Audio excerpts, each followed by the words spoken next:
all doing today? Happy Friday! Happy Friday! Hello Blizzy, hello Meadow, hello Nick. Today, not graduating, not graduating. I will be back. As the Terminator says, I will be back. Do not worry.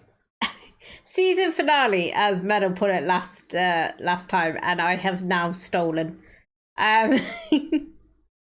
Hello, how is everyone doing today? Hope you've had a good day.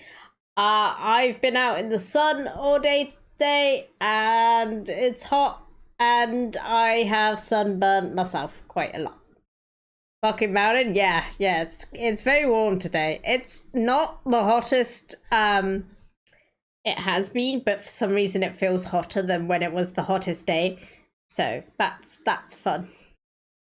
Hope you all had a good day, and if you are melting, make sure to stay hydrated, have ice cream, do all the things that will make you cool. Day started with 24 Celsius and 90% humidity. Damn, that is very humid. I could not take that, Cat, my sub expired, sad.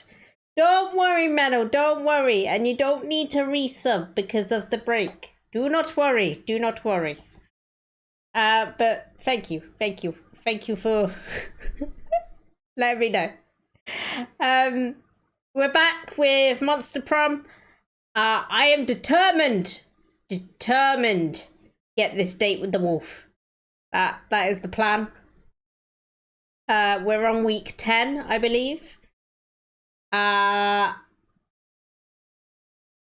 Yeah. That is my goal. My season finale goal. To get down and dirty with a werewolf. Temperature went up, humidity went down. At the end, it was 30 Celsius with 54% humidity. Damn. Thank you, Mooney, for the pin. My room is 28 right now. I think, for me, it is currently 27. 27. So yeah, quite warm. We've got all the fans on. I'm in my shorts. So it's all good. And we've had McDonald's. Apartment was also 28 all day long. Ooh, that's not good. It's not good at all. Okay, let's jump in. What am I doing?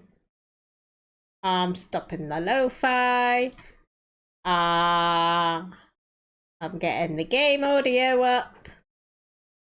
You're gonna miss this scuff, aren't you? Okay. I'm eating McDonald's currently. Nice. Although I got scammed. I got majorly scammed. Hold on, let me go to this one so we have audio. I paid for a 6 chicken nuggets. They only gave me 4. So I'm gonna make a complaint. You can't dip out on chicken nuggies when it's it's my appetite. I won't stand for it. Yeah. So McDonald's are gonna get a strongly worded email from me. And I want my 2 chicken nuggies. Okay. Let's continue onwards. I had a very disappointing cap salon today. It was dry and as much flavour as you would expect from British cuisine. Yeah, that sounds about right. We're not very flavourful. I mean, I don't really like anything too flavourful, so I can't talk. But, yeah, that does sound right. Well, I'm sorry it was a disappointment. Continue. My turn on the driver's seat. Had the opposite happen at KFC recently. Girlfriend and I ordered 2 menus, got 3. A full extra menu. Oh, damn!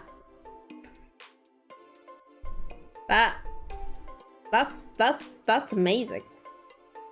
That is amazing. But KFC is so expensive. But the reason why I had McDonald's today is because I was out with family and I paid for my niece to have some boneless chicken and some gravy. And it was like stupidly expensive. And I'm like, what the fuck is wrong with KFC? Contunda. What was I doing?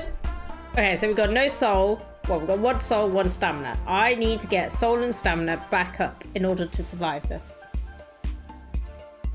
My mother and I once ordered 2 menus at McDonald's, sat down at a table, and found out someone forgot a special edition of a Saw movie. Is that technically classed as a Happy Meal toy? Pay your respects or don't. Let's do post-apocalyptic settlement. Post-apocalyptic settlement? Dang, I must have been napping for a long time. I guess so. I'll take it. The cars are dangerously souped up. The desert is a wasteland of hubcaps and bullet shells. Everybody's wearing leather, scrap metal armor, gas masks, and a lot of black eyeshadow. Societal collapse looks fun. Welcome to the post-apocalyptic settlement, where the only law to abide is the need for speed. We didn't do you take the movie with us. I mean, you have to. You have to. You find something like that, you're taking it with you. There are plenty of dangerous diesel punk activities to fill your time. What do? Race to the death, get your own post-apocalyptic glow-up, or fight to the death. I want a post-apocalyptic glow-up. You're surrounded by irritated people wearing rusty metal prosthetics and war paint. Ha! You feel a bit out of place in your normal clothes, but at least you'll fit in amongst your friends, right? Was what the tin cases. Oh, hell yeah. I don't think... Yeah, I've got a couple of movies with that. Was it the first Saw? Because, let's face it, that's the best one. Yikes. Oh, awkward. What? Where did you get such sexy road warrior outfits? Saw 3? That one's not bad. That one's not bad. It starts to really go downhill after that one. From our suitcases, duh. It's not our fault you didn't plan for the eventuality that we'll find a road warrior camp on our road trip. Hey. I bet we can find someone who can make you a cool outfit, Kat. Let's ask those scary bikers. They look like they know fashion. First 3 movies were good. Rest were, yeah. The bikers direct you to the settlement's leader, clothing designer. She's oddly familiar. What's up, noobs? Hey, it's Damien! Hey nudes, welcome to my domain, where we're making the diesel punk apocalypse fashionable again. They just exist. Hey Darren, I didn't know you were here. I love your outfit. Thanks. These clothes represent more than my incredible good looks and fashion sense, though. Bow to the queen of the road. When I put on this dress, I'm no longer Damien LeVay. I'm the queen of the road, head bitch in charge of this lawless utopia. Nice. Awesome, bro. That's awesome, bro. Do you think you could give Kat her own road warrior makeover? I could, but Kat doesn't just need a new outfit. She needs a total rebranding. Don't be shy, noob. In my domain, you can live your post-apocalypse fantasy to its fullest. What sort of character do you want me to create for you? Okay, bawdy, brainy accountant who, via heavy leathered aesthetics, has turned into the Deathbringer, the silent killing machine the settlement uses to execute invaders, shy or intimidating. Road bounty hunter who keeps a tooth of every killed enemy as a trophy, and they've murdered so many people they can now rock a fashionable pair of teeth pants. Can't say the same thing about the Scary Movie series because that one, everything after the second was absolute garbage. Yeah, they only went up to 4, didn't they? I believe they were going to do a 5. I quite like the idea of a accountant called the Deathbringer. I like it. If Kat's gonna be a boring everyman, the least she could do is hide her behind a wall of leather. Kneel before me, Kat, and leave your old life behind. I dub thee Deathbringer, the Queen's personal executioner.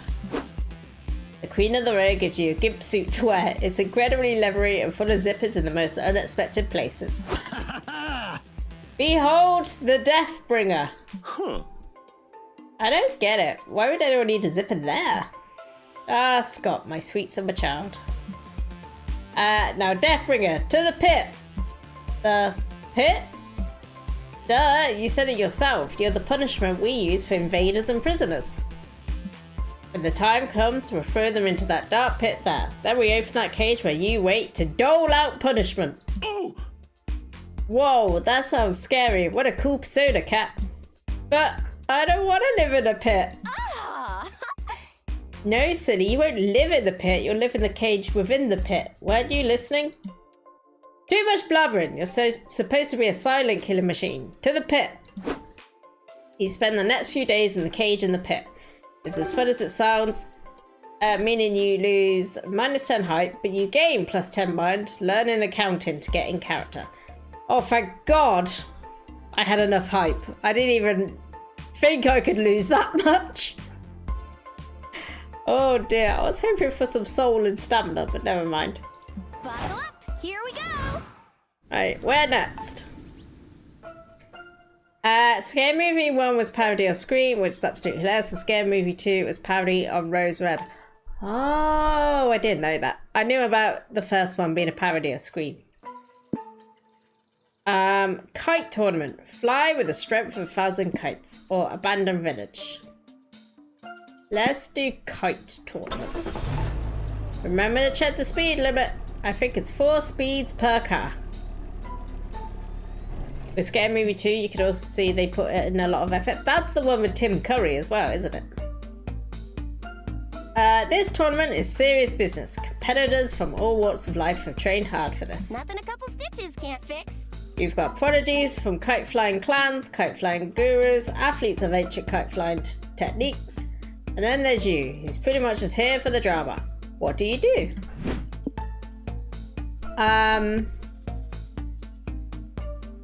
Okay, I need soul, so I'm gonna go for that one. Coach a stranger. Tournament is still 2 days away, but lots of competitors are already here training.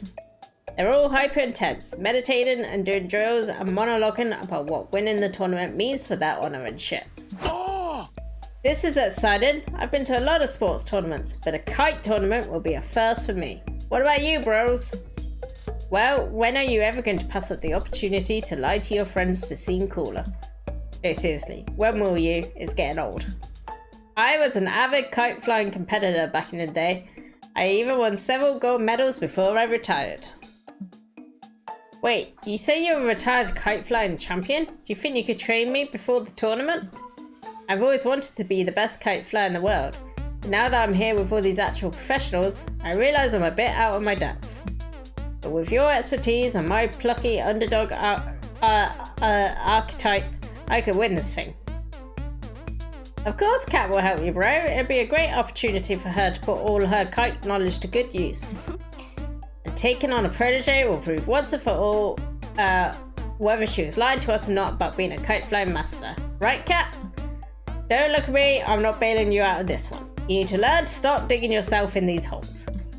Everyone's counting on you to turn this kid into a master kite flyer in 2 days. How are you gonna do it? Blake, hello, hello. How you doing? Hope you're having a lovely day. Any games you're excited to get to off stream, be able to play at your own pace will probably be nice. Well, I need to finish Shadow of War. Because I got quite close to the end for that one.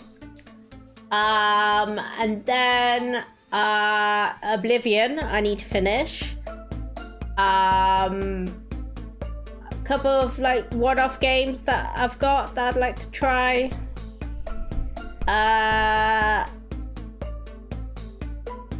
Yeah, just a couple of things. Another playthrough of Baldur's Gate 3. No! I banned myself from playing that. At least until I forget a little bit about the game. So that'd be a nice surprise. Bold free, bold free, bold free. That's a new game where there's bold men everywhere.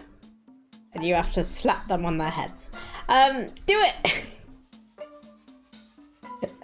No, I'm sure I'll think of some games to play. My PS Plus needs renewing at some point during the time off, so I'm sure I'll find something.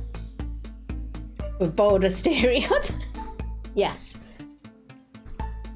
In Warframe, you actually have a boulder Styrian. I love boulder Styrian. Summon the mystical Emperor of Kites and make a blood pact to receive the blessing of the kite. The sad truth is that competitive kiting is less about anime-style training montages and more about learning proper physics. Okay. How is that going to affect me? That sounds like magic, which I do have plenty of. That makes me feel like I'm going to lose hype. And possibly stamina. I nicknamed him Fishtarian. Gonna do the mystical Emperor of Kites. Use a 10 magic, yep. You draw the summoning circle and recite the ancient kite flying incantation. An explosion of kites suddenly appears. When the kites have cleared, an ornate palanquin held by servants stands in the circle before you. It's been like 5 decades since I've been on a stream. Oh, well, that's impressive. Because I don't think I've been streaming for 5 decades. Well, also, this is my last stream before I take a little bit of a hiatus. So I feel like that was timed well. Or bad. Monster, hello, hello. How you doing? Hope you're having a lovely day. Evening, Cat. How goes Monster Prom? No, I mean Prom. It goes well. I'm still trying to woo the werewolf. Don't think streamers existed that long ago. Probably not, no. Shucks. Don't worry, Plague. Don't worry. Like I said in Terminator terms, I will be back. The servants lowered the palanquin to the ground, and out steps the Emperor of Kites in all his colourful nylon glory. Monster, if I haven't already said this, I hope you're having a good day. Trying to make sure I'd say hello to everyone. Howdy. Howdy, you bro Justy. We're wondering if you could help us with a problem. Yes, you're commoners who want me to solve all their problems. Typical. If you two can't figure out who the real mother is, I'll just cut the baby in half and we can get this done by lunch. Chop chop, where's the baby? I feel like we've summoned him during a bad time. That was just old school streaming. We'd play Pong and shout out our neighbours how we are doing. Do you know what? I bet that did happen. Hey no, that's not what we need. We don't even have a baby. Oh, you haven't had a baby yet? So you need a baby. This is one of those just prima noctis things. Got it. Servants, disrobe me. Whoa! Pump the brakes. You don't need to fuck anyone. Put your clothes back on. You want me to wear clothes? Ah, I see. You're a wealthy merchant who's woven magical, invisible clothes that only the intelligent can see. I'll try them on. It's so weird to have ads on Cat Stream. I apologise. I would completely banish them if I could. No, you're not listening. You're making this so complicated when it's actually quite simple. You think being an emperor is simple? You'll learn your place. We shall swap clothes for a week and see whose life is harder. I think he's high as a kite? Probably. Nobody can convince the emperor that this isn't the move. He trades clothes with your protege and needs to learn a valuable lesson about class disparity. I had one of my childhood friends call me yesterday after ages just to make a weird noise and then leave the call. Well, that's weird. That's very weird. Huh. Well, that was irritating. Sorry you didn't get the Emperor's blessing, boo. No worries, this is even better. I wanted to be the best kite flyer like no one ever was, and now I'm the Emperor of Kites. Fuck it, whatever floats their boat. You gain plus 10 soul for helping, and you live to lie about your expertise another day. Sweet! Yeah, so now it's just stamina we need to get. Cryptic Tech Company or Lake.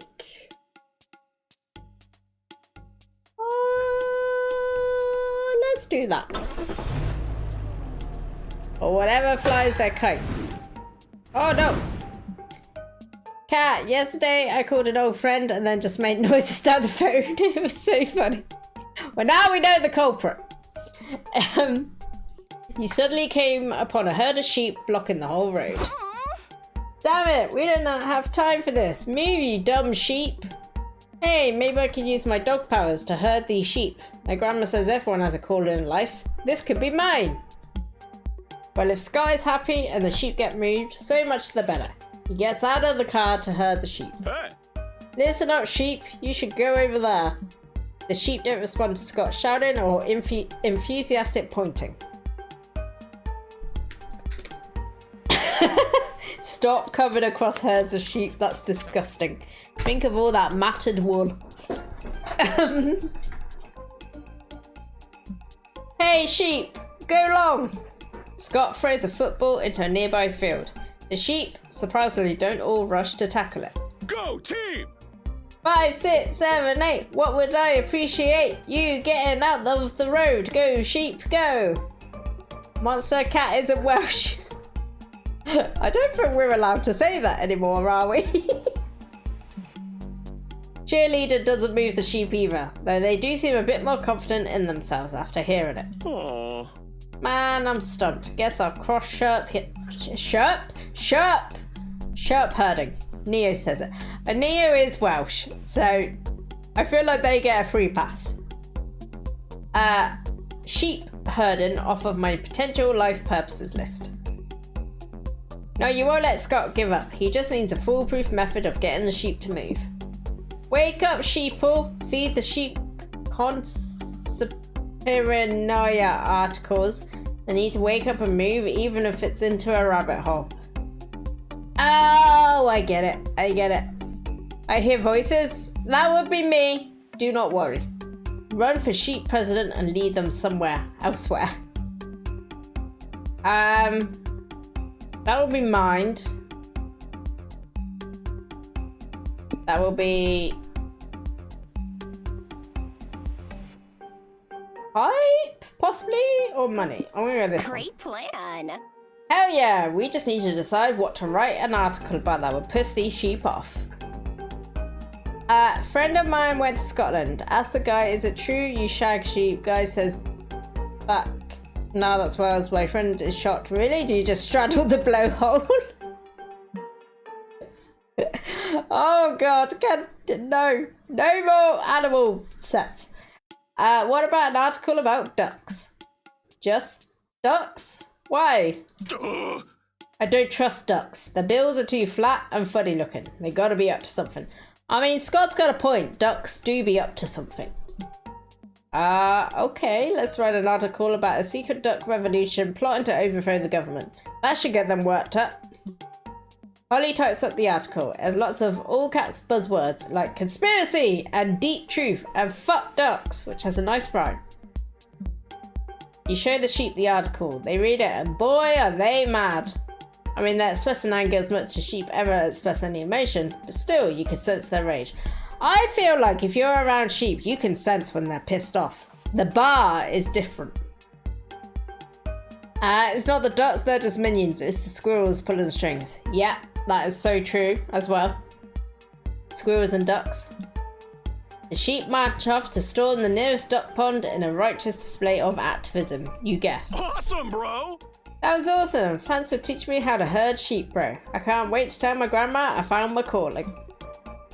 You might want to dissuade Scott from telling his grandma about the duck deep state. Actually, meh, not really your problem. You all continue the road trip and gain +10 mind, learning how to brainwash. Herd sheep, but you also lose 10 soul for it. Oh, fuck. Well, I got all my mind. On a hot sunny day like this, a lake visit is the perfect way to beat the heat. So refreshing. It's also the perfect excuse to see your hot friends in swimsuits. Not that you were fantasizing about that this whole time. Nope, definitely not. Cough, cough. Anyway, what do you do now that you're here? Right, what do we need to get up? So that is magic. That is mind. That is hype. Build sandcastles. You're having fun building castles when you notice that your sandy abodes have acquired some new tenants. Hey. Bros, look! Those hermit crabs are moving into our sandcastle. That's dope. We have king and queen crabs now. You guys are like the kingmakers of the lake. Mhm. Yep, and check out the king's brother sharpening that shell shard into a spear. I smell a regicide coming on. Howdy. Hi Wanda. Hi Stu. What are you doing up the lake?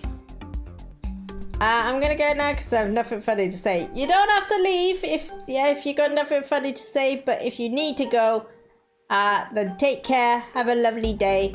If you don't go, enjoy your time here. Thank you, Blake. Smash or pass Wanda? I'll smash. But they would need to clean their hair first because there's a seagull hanging out of it. So I'm gonna go with sits. Smash sits. Bye bye. What are you doing at the lake? What were you talking about? Fuck, what are we doing here? Aren't you lifeguards? Oh yeah, good catch. That explains these rescue floaties and this whistle and why my swimsuit says lifeguard. And that reminds me, as the lifeguards, we gotta check to make sure your sandcastles don't have any OSHA violations. Yep, them's the rules for some reason, and I can tell you already that these castles aren't up to code at all. Bruh moment. Bummer dudes, we'll be back with the paperwork to condemn them. It should take 5 minutes to an hour, depending on if we forget what we're doing on the way. Uh-oh. We have to do something, bros. If they condemn our sandcastles, King and Queen Snippy, it's adorable, won't have a place to call home. There's gotta be some way to get the castles up to code before the lifeguards return. Time to save your crabs from total ocean annihilation. You may have to replace the sand with another material. Sand isn't well known for its integrity as a material. Probably have to ditch the murder plaza. Chances are the murder plaza is the least safe part of this sandcastle. Material. You and your friends spend 10... Oh no! Fuck! You and your friends spend 10 money on concrete, metal scaffolding and other construction materials to reinforce your sandcastle. What's up? We're back, dudes, ready for us to hand down our verdict? Wait a sec, Stu. Something's different about their sandcastle. Are you admiring the marble balconies with which King Snippy can address his devoted subjects? Or are you more into the Romanesque support columns in the throne room, which stabilise the castle and are super kick-ass? Do you like where I wrote, Scott thinks you're super cool in this wall before the cement dried? Mind blown. Wait, I figured it out. Your sandcastle's not made of sand anymore. But if it's not made of sand anymore, can you even call it a sandcastle? That's a good question. But let's not be so technical. Architecture is much more about art and less about architecture. It's still made a sandcastle, but we've broken the artistic boundary of using sand and totally redefined your preconceptions of what a sandcastle can be. Yeah.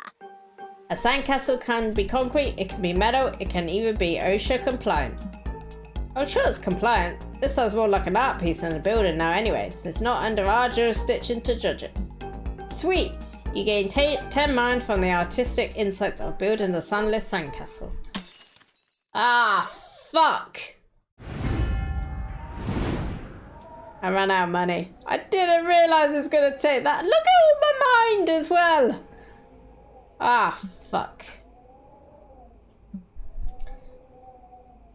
My new roommates are the sewer rats. They're the worst. They use up all the hot sewer water and eat your hard-earned dumpster snacks. And roommates suck. Bollocks! Is what I have to say to that.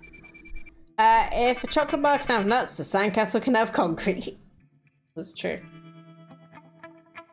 Alright. We're gonna power through.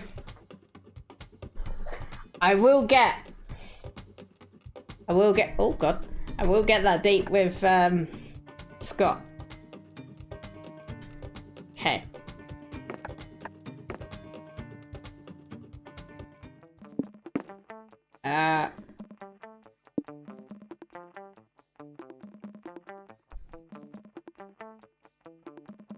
Add some cutthroat mechanics to decide who's the MVP. Beautiful glitch declines responsibility for broken relationships. I feel like that's going to be more if you're in a party. So it's not really going to work for me on my own. Normal. Easy.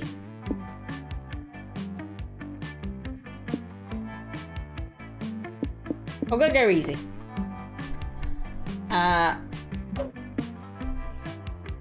Right, so we've been her and they and them. So E, me, my, mo. Catch a tiger by its toe. If it squeals, let it go. E, me, my, mo. So we are gonna be Zombie Boy. Oh, Fire Lady, I will honor the wishes of the chat.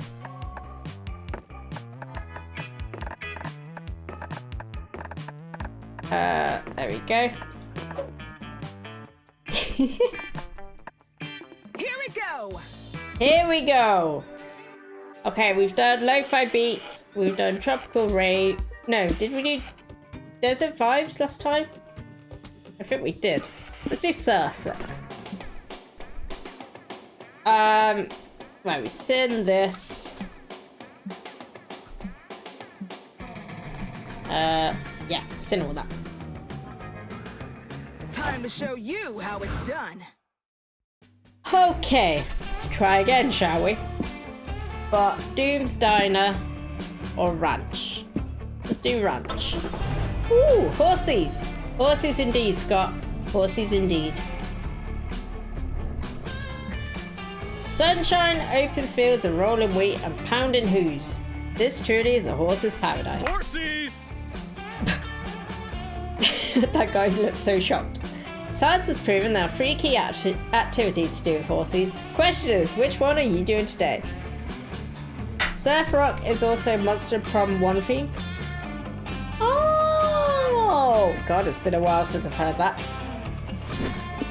Ride the horses, whisper to the horses, worship the horses. I'm gonna ride the horses. Let's keep it pretty basic for now. You and your friends enter the stables and see a familiar red-headed fuck you bus brushing one of the horse's manes. Howdy! Well, hello there. Hey, I know you. You're Sawyer, right? From summer camp. Indeed I am, but today I'm Sawyer from this ranch. I quite like Sawyer, not gonna lie. I can see that. Do you visit the ranch a lot? Yeah, I really like the horses here. They're easier to ride with than people sometimes. My brother's name is Sawyer, not a name you hear too often. The only Sawyer I've heard is in Lost. And now I know 3 Sawyers. That's cool. We just stopped by hoping we could ride some horses. You have any suggestions on which ones are good to ride? Totally. How experienced are you guys at horseback riding? Not at all, but you do anything to impress your friends, including lying about being a pro and extremely dangerous activity. You say you're an expert equestrian. Nice. I don't personally have much experience horseback riding, but I am an expert at riding things cowgirl style. Yeah. The one from last one wasn't actually called Sawyer, he simply took the name from... Oh, yes. I don't think I'd know him as anything else, though. I am an expert at riding things cowgirl style. Oh. I hope you guys won't judge me for this, but I've actually never ridden a horse before. Oh man. Don't be embarrassed. We'd never judge your worth based on your ability to ride a horse. That'd be dumb. Fuck. Polly, how about you ride Hazelnut? She's a good girl who loves apples and long trots on the beach. I think you'll get along. Scott, since you're a first timer, you can take Chonk. That is a great name for a horse. He's our Buffer's pony, but he's very gentle and he can handle a surprisingly heavy rider. Awesome, bro! Woohoo! I love you, Chunk. We're gonna have a soulful connection and be best horse bros forever. Cat, since you're so experienced, I'm putting you on Big Boss. He's a wild stallion and has yet to be tamed, but you've got this, right? I probably shouldn't have lied about my expertise. One of the more important characters of the story was originally meant to play only one episode, but the people liked him so much he became a very important character. Oh! I hope it was the dog. I'm joking.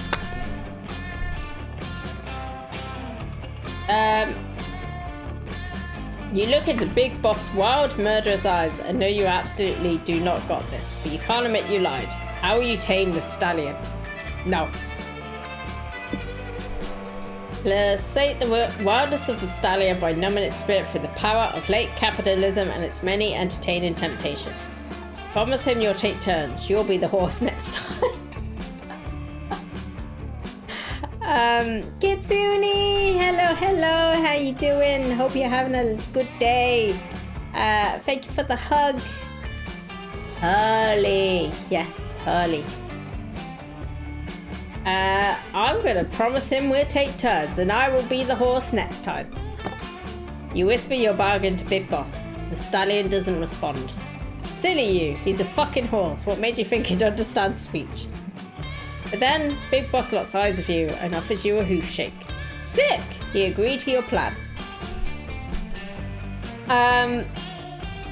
Thank you, Kitsune, for the kisses and the pets. Do you think innuendos are lame when they're this blatant? I think it's more fun when they're clever. Yeah. I like subtlety. You mount him, but I also giggle at everything, so yeah. Big Boss gonna mount and ride you. Yep. You mount him and take off at a gallop. Big Boss acts wild and untamable, but he wants you to let you know it's all an act. Your friends are impressed. Wow, look at Cat go! And here I thought she lied about being an experienced rider just to impress us. Oh. Not even I can stay on Big Boss's back for longer than a minute. But Cat's handling him like a pro. Impressive. Go Cat! Now that you're bros with your horse, do you want to get matching braids with Chonk and me? Yes, Scott. Yes, I do. Later that day, when your friends are busy braiding their horses' manes, you return to the stable to fulfill your end of the bargain. Big Boss eagerly mounts you and you trot him around the ranch. He seems so happy to be the rider for a change.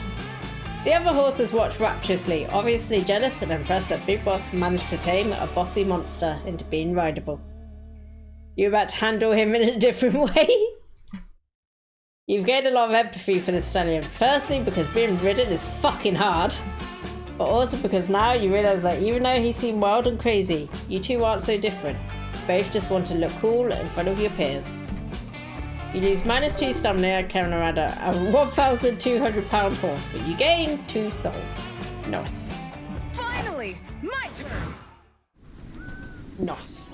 Biker bar or car dealership. Miles or smiles, full throttle in a bottle. Let's do the dealership. Why? We already have a car. When you're on a road trip, you can never have enough cars. And plus it's to muscles. I mean, for a horse that fucking big. Wacky waving inflatable arm man. Or whatever it's called. You're lured to the dealership, mesmerised by the inflatable air dancers and bombastic signs full of exclamation points such as "Buy today!" You don't even know why you're here, you don't need a new car, but such is the power of eye-catching marketing. I mean, I need a new car, so maybe that's why it worked on me. Big sale! Since you're here, you can go and do your usual weird shenanigans. Why not? What's it gonna be? Go to Joyride. Sell some cars, dance with the air diners. What is wrong with me? Air dancers. We'll lose stamina if we do that one. Get money if we do that one. We don't know what we do if we do that one. Let's do that one. There's only one thing more fun than driving your old shitty car. Driving someone else's old shitty car. Joyride time. Howdy! Hi, Mr. Salesman. I'm Scott, and these are my friends. Can we drive one of your cars? Well, are you interested in buying one of my cars? Asked the salesman. I feel like it would be hype. Hype seems right for when you're joyriding. Or I'll crash and I'm gonna lose money. Yes? Good enough for me. Here are the keys. Bring it back before 7 PM. I need to close the dealership by then. I'm pretty sure this is not a good or smart way of selling used cars, but hey, you're not complaining. Scott peels out of the dealership in the new car and drives an hour into the city. You're waiting at a stoplight when a breathless pregnant woman knocks on your window. Are you my Uber? Thank God you're here. You gotta take me to the hospital. We're not. You're an Uber? Hey, come on, take me instead. I gotta follow that cab. All minus sulfur line. That's true. That's true. Why? What's so special about that cab? What is this? 20 fucking questions? We don't have time to chat. We gotta chase that cab down. Hey, fuck off! I need to get to the hospital. Can't you see I'm pregnant? Am I supposed to give a damn? I gotta follow that cab right fucking now. You're not an Uber, but now you need to see how this ends. You decide to pick up the pregnant lady. She needs your help, even if it means never knowing why the mysterious man was so fixated on following that taxi. The mysterious man, you're really intrigued, and the pregnant lady, well, you know what they say, curiosity killed the cat, but not the newborn, so she'll be fine. I'm gonna be good. I'm gonna go with the pregnant lady. Lame. But we are gonna find out what's so special about the taxi. Can we, I don't know, follow the taxi on the way to the hospital? No, you can't. This is kind of an emergency situation. Bummer. You lose -2 mind for never solving that mystery.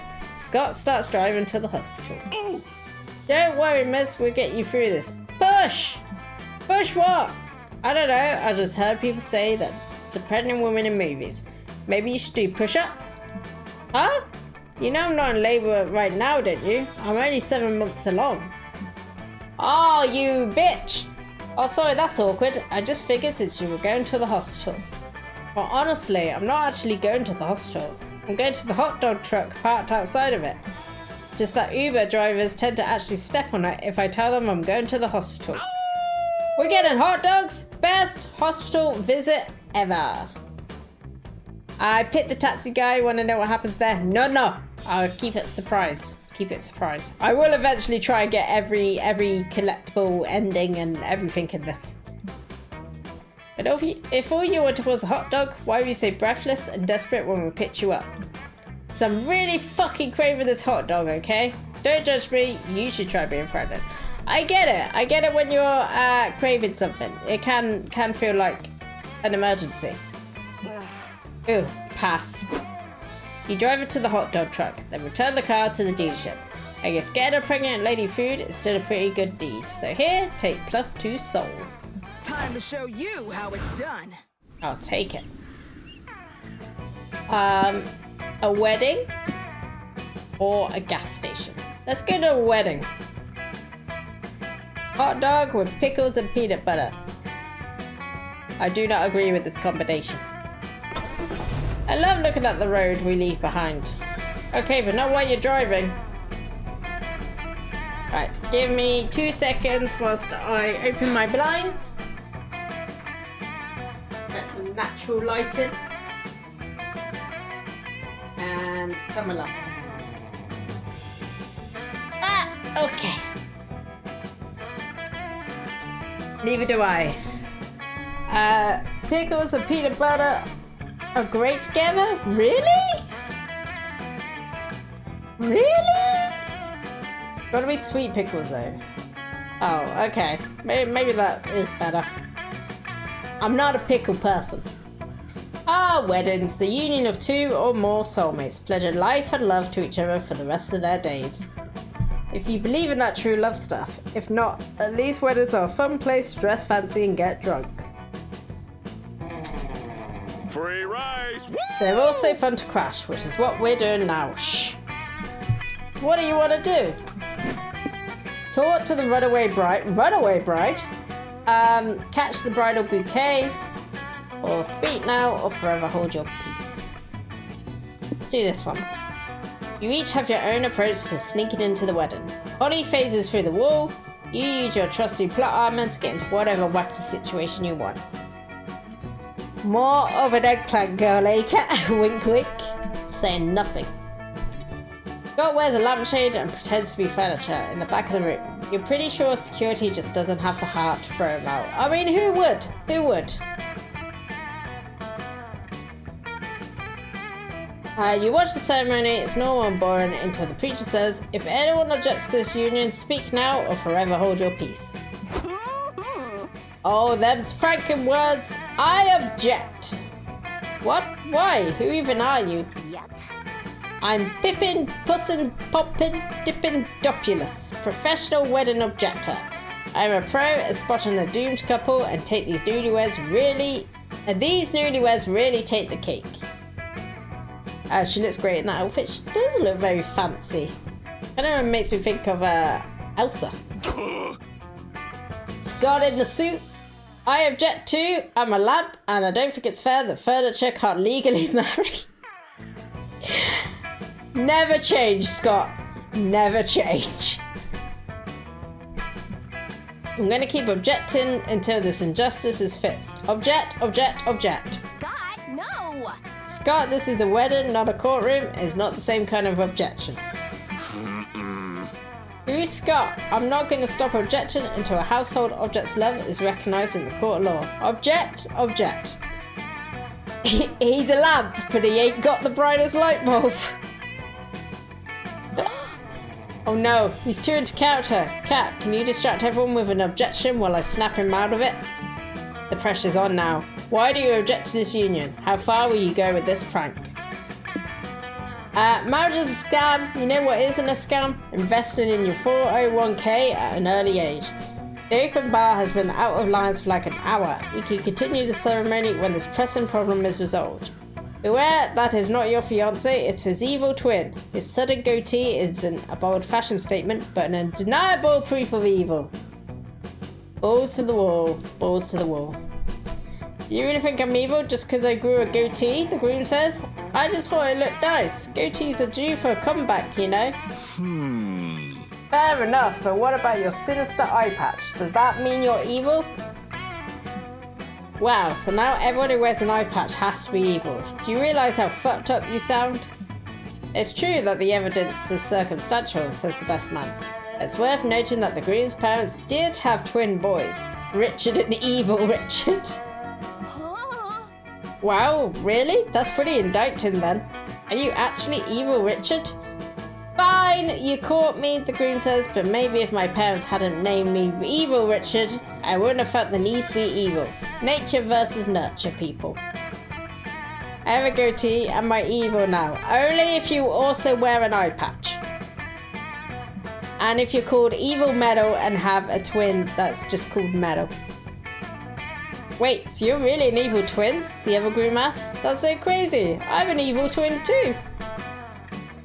I stabbed my twin brother and came here planning to disrupt the whole ceremony. But I guess I don't have to do that anymore. Really? Small world, evil Richard lass. I smothered Richard with a pillow to be here. I guess great evil minds think alike, my dear. Ah, love wins. Best man frowns. Should someone maybe go call the police or... Shh! Don't spoil the tender moment. The dumb prank ended up uniting an evil power couple in unholy matrimony. You lose -3 soul, but gain +2 hype and even 1 mind for cracking the case of the secret evil twins. Congrats, you've done the impossible. Instead of confusing yourself, you have confused me. I did it! I did it, ladies and gentlemen! I can go home. I'm done. I'm cooked. These wheels are on fire! Thank you very much. Regular gas station, the backbone of any road trip experience. Farm, it ain't much, but it's honest work. Who the farm? Ooh, a ranch. Is this where they make the salad dressing? Cat, being cooked isn't positive. Oh. Stick a fork in me, I'm done? Is that positive? Farm life. Sometimes it's nice to get away from the hustle and bustle of the city. Farmers enjoy clean air, homegrown food, and simple living. Bring it on! Sure, it comes at the price of doing lots of hard labor and usually only having livestock for company. But fuck it, today you're all about that cottagecore life. What part of the farm do you want to see first? Crops, cows, crows. Crows, always crows. They're chickens. You and your friends wander the farm for a little bit when you run into its owner. Hi there! Oh, hello there. My name is Jacqueline. What brings you to my farm? Oh, Mooney's gonna kill me. Who's the character from Deltarune? You're too long. Oh!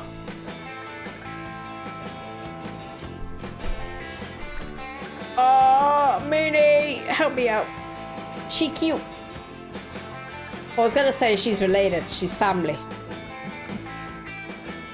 Howdy. Hi Jacqueline, I'm Scott, and these are my friends Polly and Kat. We're on a road trip and we saw the farm and thought, let's check it out. How fun! So do you frequently trespass on strangers' property while you're road tripping? Jack and Stein! I should have got that. Jacqueline is Jack and Stein's family. We don't just trespass, we also meddle. We saw your crops being totally ravaged by crows and thought we could scare them off or something. Crows! Could you? That would be so nice. I built a scarecrow to protect my crops a few weeks ago, but the crows weren't scared one bit. They're immune to all my pesticides. They bribed the sniper I hired to guard the crops. They disarmed my anti-crow force fields. Those birds are ruthless. Jacqueline be pumping Jack. I don't have time to be forwarding crow plots all the time. Running a farm is a lot of work. I still have so much fishing and mining to get done. You know, Kat, from my 2-day trip to France and home again, I learned that actual road trips would not be my cup of tea. The idea of a road trip, I think, sounds appealing. But I actually think I would hate it as well. I like my comforts. I like being at home. I like being in my pajamas. I want to be able to make a cup of tea whenever I want. And snacks. Any trip wouldn't be my cup of tea. I'm not even a tea person. I think that sort of thing gets romanticized quite a lot. Maybe when I'm older, I'll get myself like a camper van or a caravan and I'll still road trip. But at least then you've got a kitchen with you. You know, I don't think I could do just a car. Will I miss my gaming and all the streams? Yeah. Gotta go! Speaking of which, is it already 2 o'clock? I need to send my artisanal jellies before the farmer's market closes. I'll be right back. Sounds like Jacqueline has a lot on her plate. Let's surprise her by getting rid of all the crows before she gets back. Okay, how are we gonna do that? Lol beats me, but I'm sure Kat's got an idea, don't you, boo? Fear isn't crow's biggest issue nowadays, it's social awkwardness. Corner the farming market by building the first embarrassed crow. Get some props to disguise the scarecrow as one of the crow's etzers, so the whole gang will avoid the vicinity in fear of a touchy situation. Get inside the crow's minds. Arrange a series of focus groups with some crows in order to crowdsource the scariest scarecrow ever made. I feel like I might lose some mind with this one, but I'll do it. Smash or pass, Jacqueline?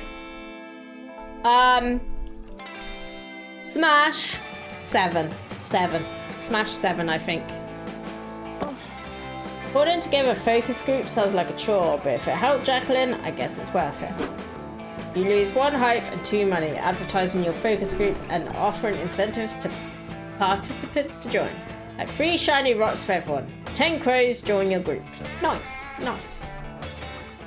Hello! Good morning, participants. I'm Dr. Corvin Meister, Marketing Executive of Pro Masters Products. Can't be smashing pumpkins. Hell yeah. That is a good tash. I'm here. That is a better tash. And I'm Crow Scott. Caw. That means hey bro in Crow.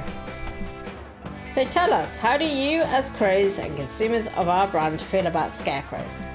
Scarecrow's boring, calls one participant. Scarecrow's stupid, says another.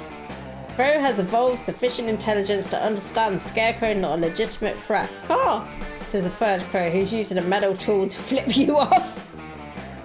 Oh, I have a tash as well now.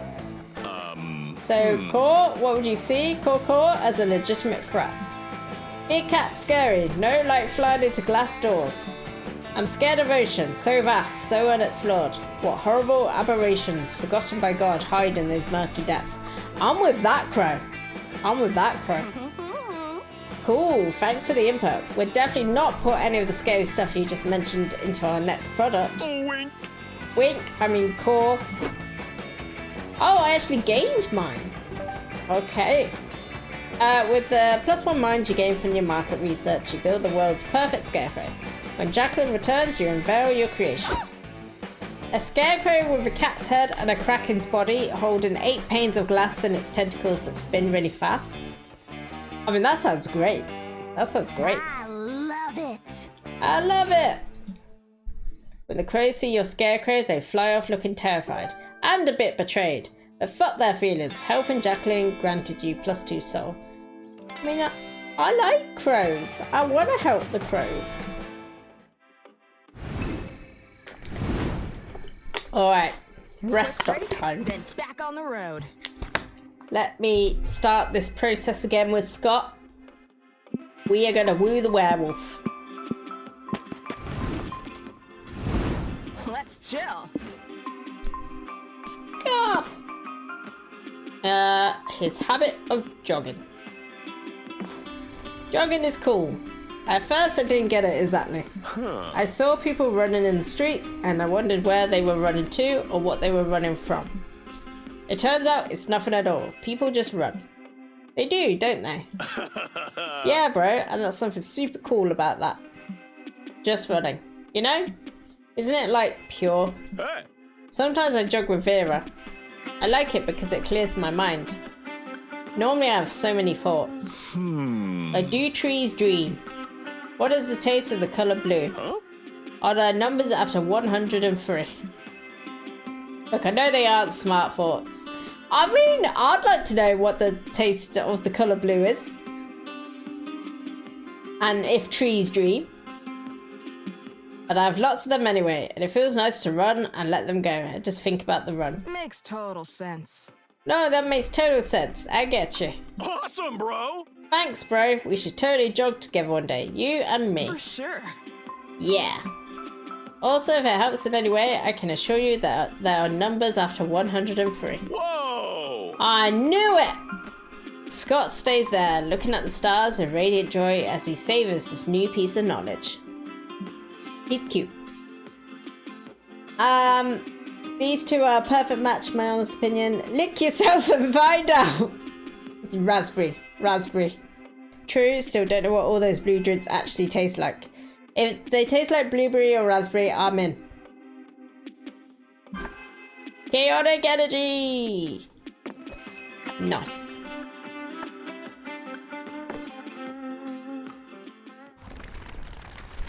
Week 2. Finally, my turn. Right, I am gonna go for a pee break. I will be back in a few moments. Do not go anywhere. They taste like blue, of course. Pure 100% blue. Blueberries are fucking purple. Blue Powerade is apparently strawberry. I don't agree with that. I don't agree with that. There's a red one. That's the strawberry and cherry one. I will be back. I will be back. Do not go anywhere.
I have returned! Hello, hello!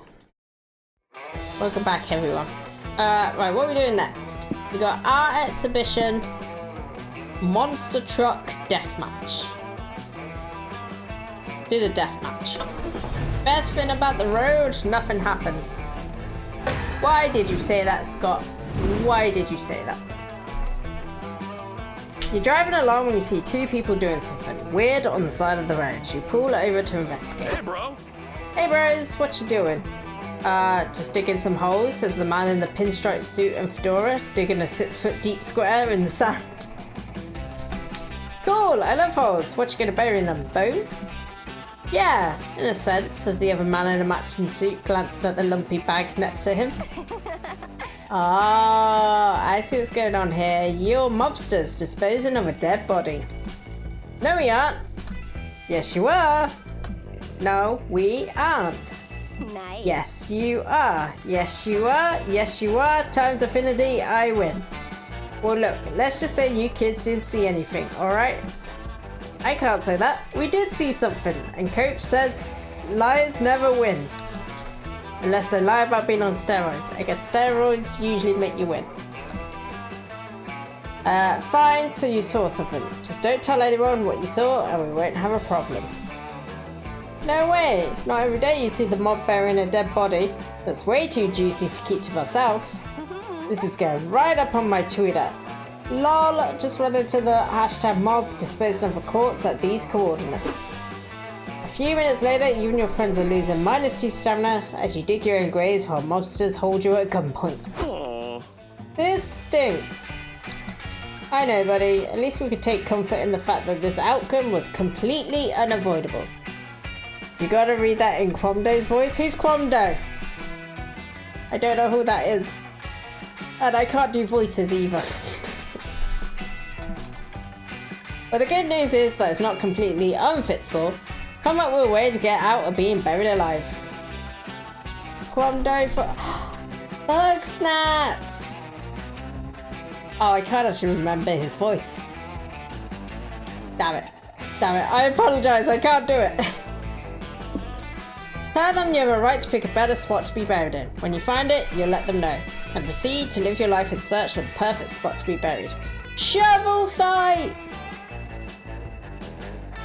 Danny DeVito! Yes, yes. Now I remember. Now I remember. This one. You inform the mobsters that you don't want to be buried here and have the right to pick your preferred final resting place. Is that true? They ask. We've always just buried mucks wherever we felt like. Then you've been doing it all wrong. Everyone has a right to choose where they decompose. I always thought my final resting place should be somewhere high traffic, so everyone has to read my tombstone. Like in the middle of a nightclub, maybe. I want my final resting place to be in the same hole I buried my prized bone collection in. Oh! Burying my dead bones on top of all the bones I collected when I was alive would be the sort of thing my smart friend Liam would call irony. Well, said the mobsters, I guess if I was going to get buried alive in a shallow grave, I'd want some say on the spot too. Here, Kat, take this burner phone. When you find your ideal resting place, give us a call. You and your friends leave and continue your road trip. You wonder all the while where you're most likely to be buried. It's a tough choice. Days, months, years pass. Finally, you're an old woman near her deathbed, taking an invigorating wheelchair ride through the park. There, up ahead, you see it. Beautiful trees, warm sunshine, a favourable lack of dog shit in the grass. It's the perfect burial spot. You pull your burner phone out of your fanny pack and call the mobsters to tell them the good news. You found your spot? Finally, they say. We've been waiting in the desert for fucking decades. The mobsters arrive and you use the last of your strength to dig your grave. You stagger into it with open arms, finally at peace. You're getting +2 mind for finding your ideal spot when you're old and grey, but for now, you're young, hot, and road tripping with your best buds. Nice. Nothing says fun like two huge trucks on huge wheels wrecking the shit out of each other. It's like trucks, but bigger. The stands are filled with cheering, hooting fans ready to see some vehicular carnage. As for you and your friends, you're ready to... Watch the show, take a joyride, or pose as food vendors. Let's do watch the show, because I don't know what that entails. Back with my ice blizzy choco. Nice. Enjoy. Enjoy. You take your seats to watch the show. Scott is about to eat a chili dog when he gets tackled by a cloud of football helmets and fur. Bro! You made it! Bro! Whoa, hey bros, Polly, Cat, you know my cousins, right? Yes, I'm painfully aware of the wolf pack. Thank God we found you, bro. You're almost stuck watching the awesome monster truck carnage with a bunch of lame nerds. What, you don't think Cat and I can handle the carnage and chaos of the deathmatch? We invented chaos, boys. Party time! Let the sick flips of vehicular manslaughter begin. It's starting! The deathmatch begins and two huge trucks start ramming the shit out of each other. It's so... Bros, did anyone else think this is boring? Man. You're right, Scott. The day I've always feared has finally come to pass. Seems like a lot of work. When I want vehicular carnage, I just do naked lunges at my local roundabout. That will do it. That will do it. We've become so addicted to fast entertainment at our fingertips that not even a monster truck rally can hold our attention. The damn referee making this thing suck. Quit calling fouls, asshole. We want to see some real carnage. We want to see someone die. Okay, someone died probably isn't the answer, but you still can't take this tedium. There must be a way to make the death match more entertaining. Everyone seems to have fun by aggressively insulting the referee, but what about aggressively complimenting the referee and tipping him for doing a great job under such duress? The audience seems to place bets on everything. Place a safe bet you can't lose, that the trucks won't follow accepted traffic laws. Let's do that one. Do that one. I bet too many that the trucks won't obey traffic laws. Cat, come on, I respect the attempted hustle, but not even the wolf pack will fall for... You're on, nerd! Oh, never mind, I can't believe I almost gave them credit. In the first round alone, you point out 14 traffic violations. The trucks don't use turn signals, they take sharp turns at high speeds, they ignore traffic cones. Neither truck exchanges insurance information after crashing into each other. And one truck apparently has spikes on its wheels that can cut through a steel exoskeleton, which is definitely not street legal. You're just making shit up to confuse us. None of those things are against the driving rules. Huh? Are you serious? Do you guys not know how to drive? No, we know how to drive. The rules are you gotta go faster than everyone else. And the more pedestrians you hit, the more points you get. At least that's what every driver simulator we've ever played has taught us. Are you referring to Grand Theft Auto? Well, whether the Wolfpack believes or not, they owe you free money. You lose free hype for wagering such an easy to win bet though. Hold on to your seat. But I got money. That's the main thing. Mer Kingdom Outpost, All Hail the Mer King, or Space Station. Let's do this one. Guys, I'm pretty sure we've seen that cactus before. Is it like a celebrity cactus? What appears to be a former aquarium, you see the Mer Kingdom flag flying from the rooftops. Better not mess with the Mer Kingdom.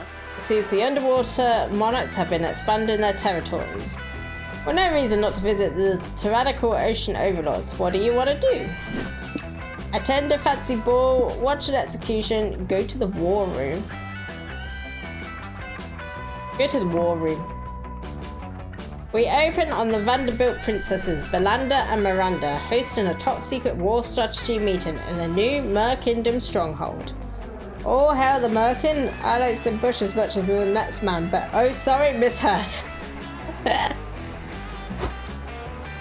As you can see by the war board, our navy will take the southern borders while the land scouts occupy the north, ensuring the Merkins' victory.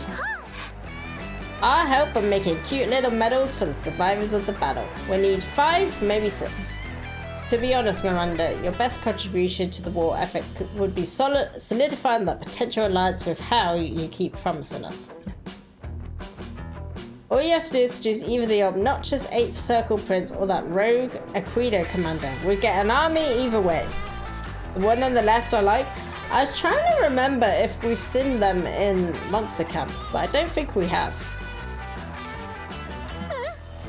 Don't rush me into marriage bells. I want to fall in love naturally, or because one of them saved me from an eternal sleep of some kind. Classic. Oh, a Miri Demon love triangle. Fuck yeah, that's the shipping drama I signed up for. How did you civilians get in here? This is a top secret war meeting. Guards, seize the intruders. Stop, Belanda. These are my friends from school. Guards, seize the guards. These are my friends. Smash or pass the one on the left. I'd say smash. 8. Smash 8. Eye patch but no goatee. Must be a nice guy. Yeah. No goatee. So there you go. Don't counter seize my seizure. Fine. Your friends can stay, but they better contribute valuable strategies to this discussion. Score! Hooray! I love playbook strategy. I recommend either a pro set or a double inverted chicken wing formation to score the winning point. She reminds me a little of the one from Undertale Deltarune though. Undying? Yes. I think. There you go. T. I don't know what any of those words mean. In my experience, the real fun of war making is in everyone's majestic handmade warboard pieces. Take my piece for example, says General Krabby. It represents my formidable land scouts, the snip and slices. That's nothing compared to the Navy SEAL orb, says Circumference. We are the finest order of round table knights. Tremble before our rotundity. I love that. These are my ninja sea turtles, says Master Splinterfish. I psychologically condition them to associate warfare with fun, survival, and delicious pizza. Those are awesome! You can't possibly stand the embarrassment of not having a cool warboard piece to show off, so improvise a cool piece to show off. I got it! Oh god, it's Warcrabber 40k. Of course you love it, it has come. It's Rotundi! Use the element of surprise by forfeiting whatever you have in your pockets to turn it into an unexpected set of unique pieces. Master plan. When in doubt, be over the top. Jump into the board and kick all those dumb fancy warboard wooden pieces off. Roar! Let's do that. Like a toddler with a god complex, you jump onto the table, kicking miniatures around and screaming. You lose -3 soul. Guards! Guards! How dare you desecrate our general's most beloved war toys, Cat? 1,000 years dungeon for you. Wait a minute, I don't know if Cat is a genius or just having a nervous breakdown. This gives me an idea. Hell yeah, I helped! Alanda dismisses the generals and calls in some of the Merkin scientific advisors. She orders them to take your measurements and DNA samples. Thanks for the help, Tuna Brains. You've been useful, but now I'm going to put you and your friends in timeout. Bye! She kicks you out, then a few days later, Belanda Miranda video chat with you from an active war zone. Hey Cat, guess what? Our scientists used your DNA to make this giant cat clone fight in the war. Look. In the background, you see a frenzied, naked, enormous cat stomping on buildings and eating people whole. I'd do it. I would do it. Whoa, that is crazy. Why'd you create a giant clone of Cat specifically? And why'd you make it so uncannily detailed? You in the war room. The simulations we ran said we'd only win with a giant cat squashing our foes. And leave nothing to chance. As long as they're happy, you guess. And as long as you aren't charged with any of your Clone Wars crimes, you gain +3 hype for your help. Nice. I did it. Cryptic tech company. Fortune teller. Do cryptic tech company. That was fun. Can we live in the Merkingdom, Polly? Absolutely not. Wow, you've never seen technology this advanced before. Frenzied, naked, giant cat. Is it my birthday?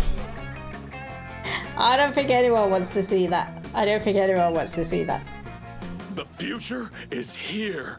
Finally, you can answer questions like what's the future of virtual reality? Is crypto really the currency of tomorrow?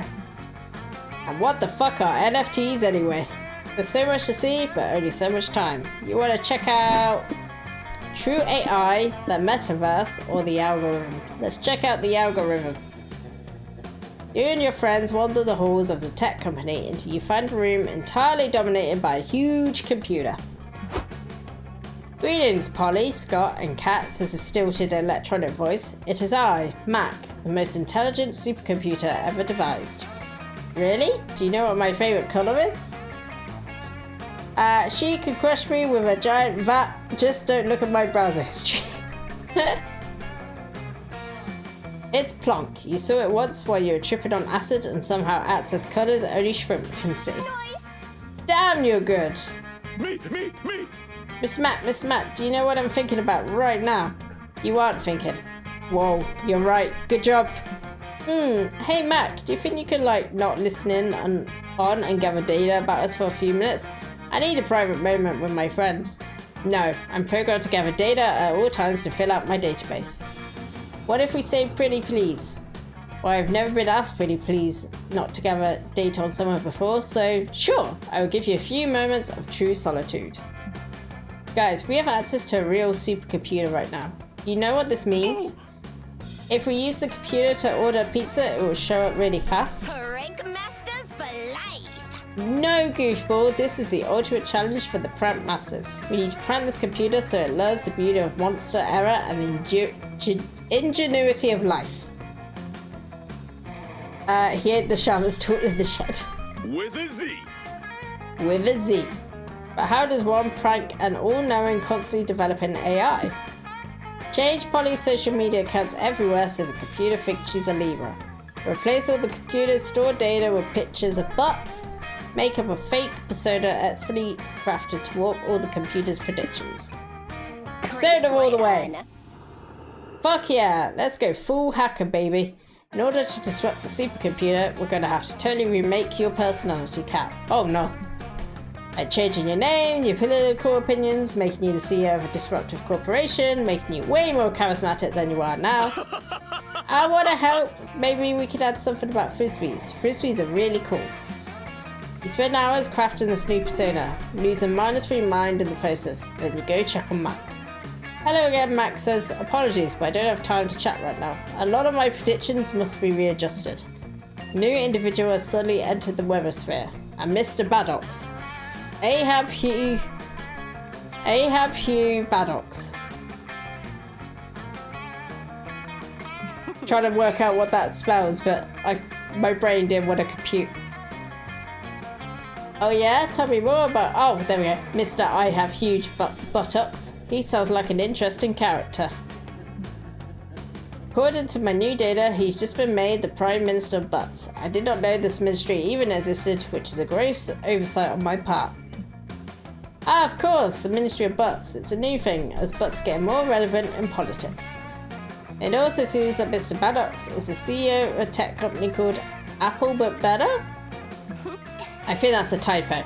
I read in a newspaper it's called Apple But Better.